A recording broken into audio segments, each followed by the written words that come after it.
ఏదో కంట్రోల్ చేయలేకపోయాడు. బయటికెళ్ళిపోతున్నట్టు అనిపిస్తుంది. బట్ యెస్, బయటికైతే వెళ్ళిపోయింది. It's a through ball to Coromandel FC. The ball is with Babu. And Babu మంచిగా కంట్రోల్ చేశాడు. అండ్ గోల్ కీపర్‌కి అయితే మళ్ళీ ఇచ్చారు Surya. Again the ball is with Babu. And the ball is with Bipin Babu. ఓ మిస్ పాస్ అనే చెప్పుకోవాలి. ఇక్కడి నుంచి గోల్ ఎగిరితే కొడతారా? Goal goal goal goal goal goal.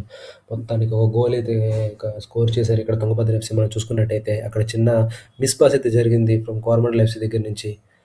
ఆ చిన్న మిస్టేక్‌ని యూటిలైజ్ చేసుకున్నారనే చెప్పుకోవాలి అక్కడ. తుంగభద్ర ఎఫ్‌సి ఫార్వర్డ్స్ అయిన అఖిల్ శేషన్ నుంచి మంచి గోల్ అయితే మనం చూసుకోవచ్చు. మొత్తానికి ఆ ఎర్రర్‌ని యూటిలైజ్ చేసుకున్నారు.